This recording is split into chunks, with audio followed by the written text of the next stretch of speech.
Om Swastiastu.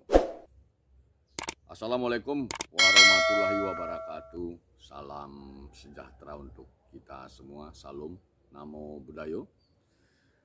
Baiklah, selamat pagi semuanya, rekan-rekan, saudara-saudara, handestolan, sahabat, dimanapun Anda berada. Kembali saya pagi hari ini menyapa semuanya melalui channel YouTube saya ini, dan nantinya akan saya upload juga ke channel podcast saya, sehingga bisa saya katakan saya menyapa melalui channel YouTube dan podcast saya ini. Pada pagi hari ini sambil santai sejenak, saya di kebun belakang sambil ngopi. Saya berupaya memanfaatkan waktu luang ini, ingin membahas tentang satu tema yang menggelitik, menggugah pikiran saya sejak lama sebenarnya, yaitu tentang keberadaan hutan dan air bersih, hutan dan sumber mata air.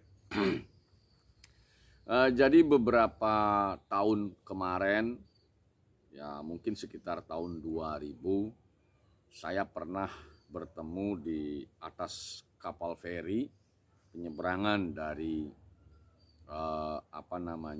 jadi sekitar tahun 2000 itu saya pernah bertemu dengan seorang bule di atas feri penyeberangan dari Lombok menuju Padangbayi, Bali.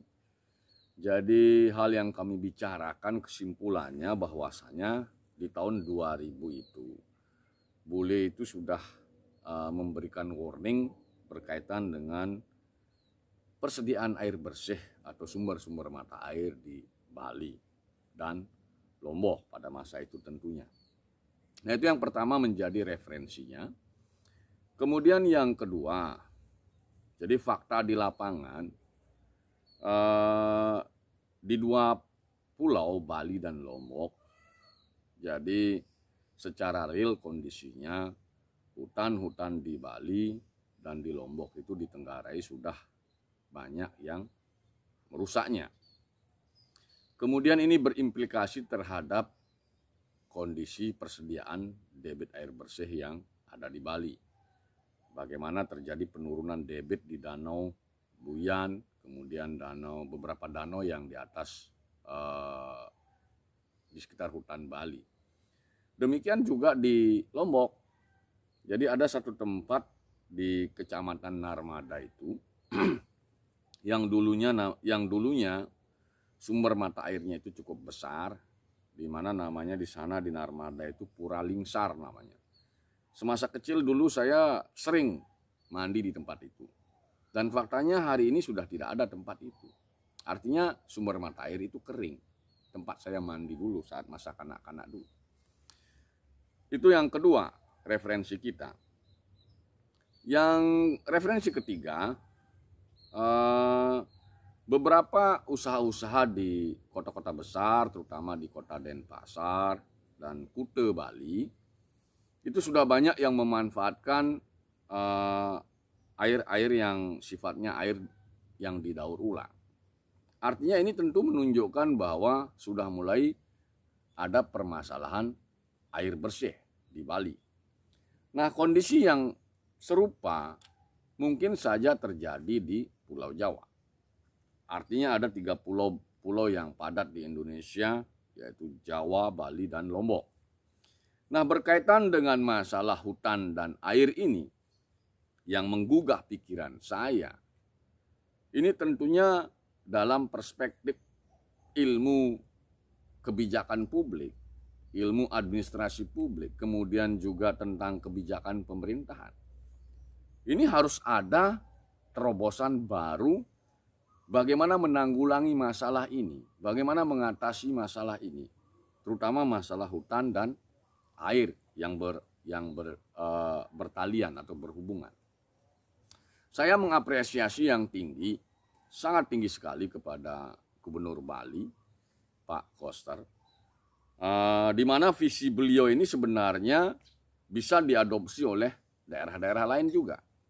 Sadkertih Loka Bali yang sudah di breakdown oleh hampir semua kabupaten kota di Bali menjadi Sadkertih Loka masing-masing kabupaten kota. Sadkertih Loka Jembrana, sampai Sadkertih Loka Karangasem di timur, Buleleng di utara, dan Badung di selatan. Tentunya visi yang disampaikan ini merupakan salah satu strategi yang diambil oleh pemerintah daerah di Bali. Mudah-mudahan juga bisa diadopsi oleh tempat lain. Kenapa saya katakan ini bagus? Karena Sadkertih ini, konsep ini sebenarnya merupakan konsep yang pendekatannya itu memang pendekatan lingkungan dan manusia, sumber daya manusia. Atma Kertih itu tentang atma atau roh manusia. Bagaimana SDM-nya itu, bagaimana SQ-nya, bagaimana IQ-nya, bagaimana EQ-nya, bagaimana PQ-nya, bagaimana social question personal yang ada atau diharapkan untuk di-upgrade di Bali dan mudah-mudahan diadopsi oleh tempat lain. Kemudian yang kedua tentang Jana Kertih, manusianya. Tadi kan rohnya. Kalau Jana Kertih itu manusianya. Ini di-upgrade. Sehingga nanti setelah ter-upgrade ini harapannya upaya untuk melestarikan atau mempertahankan kelestarian semesta atau lingkungan itu bisa terwujud. Mulai dari Wana Kertih hutan, kemudian Danu Kertih danau, kemudian Segara Kertih pantai dan laut, kemudian akhirnya ketika semua kertih atau terjaga lestari, berarti jagatnya itu akan kertih harmoni damai. Nah, itu sebenarnya konsep yang sangat bagus yang harus sungguh-sungguh dilakukan sebenarnya. Karena permasalahan hutan dan air di tempat kita ini, mungkin di tempat lain, di pulau lain juga sama, memang sudah sangat krusial dan mendesak harus diselesaikan. Ada bukti konkret yang harus kita lakukan. Nah, tadi saya bicara tentang kebijakan pemerintah provinsi dan kabupaten kota. Mudah-mudahan juga diatensi oleh pemerintah pusat. Pertanyaannya bagaimana realnya menjaga yang tadi saya katakan, hutan dan air tadi. Sumber mata air yang ada di hutan. Sumber mata air yang hulunya itu ada di hutan. Nah, ini sampai dengan hari ini, kalau kita bicara regulasi Undang-Undang 23 tentang pemerintahan daerah di Indonesia, ini masih tarik ulur. Bahkan tidak ada ruang diberikan kepada pihak lokal, pemerintah lokal, baik itu desa maupun kabupaten kota untuk mengurusi hutan ini. Sementara implikasi ketika hutan ini rusak, yang terdampak itu adalah orang-orang yang ada di komunitas lokal ini. Nah, ini permasalahan yang sangat krusial yang saya katakan. Harusnya negara hadir di sini. Nah, seandainya ini dibiarkan terus, tidak menutup kemungkinan hutan itu hari ini tidak ada yang mau mengurusi sebenarnya. Pengawas di level provinsi itu terbatas, sementara bentang hutan dari barat sampai timur Pulau Bali itu sangat panjang sekali, luas sekali. Mungkin hal yang sama juga terjadi di pulau-pulau lain. Pertanyaannya bagaimana mungkin hutan itu bisa dijaga? Nah, sebenarnya pemikiran saya sengaja saya sampaikan di dalam vlog YouTube dan channel podcast saya ini. Kita berupaya untuk berbuat bersama. Artinya mana ruang-ruang yang harus diberikan kepada pihak lokal. Terutama yang paling penting sekali adalah dusun-dusun penyanding hutan itu. Ini yang harus kita perhatikan. Dan kita harus menempatkan mereka, warga yang berada di dusun-dusun penyanding hutan itu, bagaimana mereka kita upgrade dan mereka sendiri menjaga hutan itu. Salah satu solusi yang mungkin bisa ditawarkan kepada negara melalui channel podcast ini. Mengapa tidak mulai dirumuskan ada alokasi anggaran yang khusus diberikan kepada dusun-dusun itu, yang setiap tahun diberikan,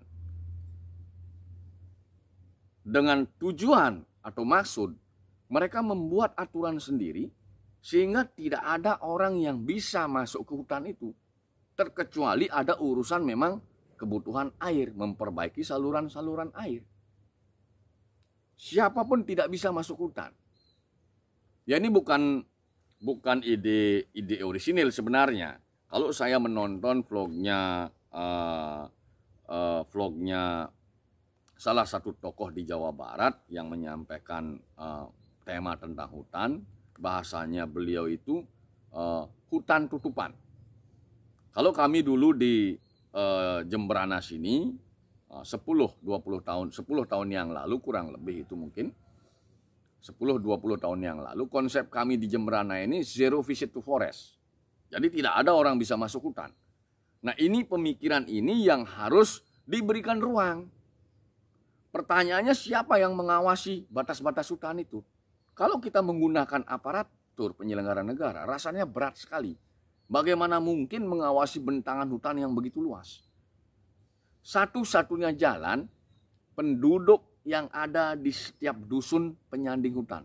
Merekalah yang kita dorong untuk bersatu padu, membuat aturan mereka di tingkat lokal itu melarang siapapun masuk, kecuali urusan misalnya memperbaiki saluran air untuk kebutuhan konsumsi mereka. Nah, itu hal yang ingin saya sampaikan, sengaja saya sampaikan pada channel podcast pada pagi hari ini.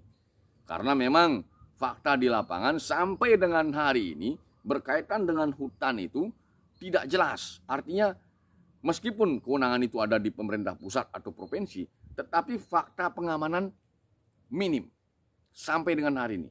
Karena keterbatasan aparatur, kemudian keterbatasan anggaran.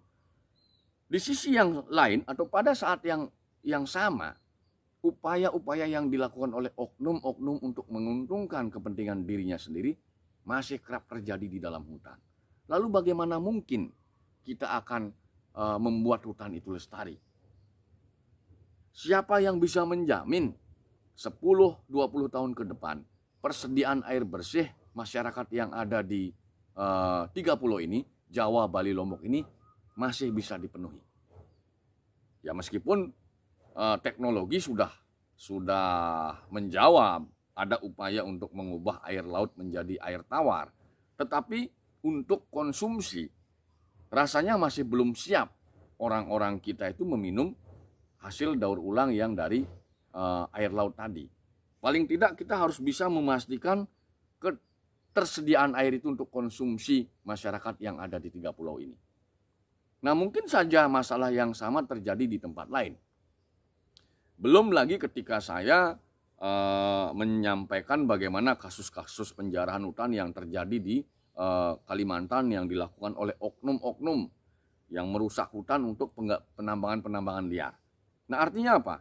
Dari cerita di awal saya tadi, bahwasanya ada perlu kesungguhan kita semua untuk menata kembali bagaimana mengamankan hutan kita semua, sehingga keberlanjutan hidup kita dan generasi kita, anak cucu kita, terutama untuk konsumsi kebutuhan hayati, bisa kita penuhi nantinya di 10, 20, dan masa yang akan datang, 10-20 tahun ke depan. Nah, itu hal yang bisa saya sampaikan melalui channel podcast saya ini, channel YouTube saya ini, channel YouTube yang nantinya juga akan saya upload di podcast. Mudah-mudahan penyampaian saya ini bisa didengar, dapat bermanfaat, memberikan motivasi kepada kita semua untuk bersama-sama mengamankan, melestarikan hutan dan sumber-sumber air kita yang ada di tempat atau pulau kita masing-masing. Demikian saya tutup dengan menyampaikan salam Om Santi Santi Santi Om. Assalamualaikum warahmatullahi wabarakatuh. Salam sejahtera untuk kita semua. Salam Namo Buddhaya.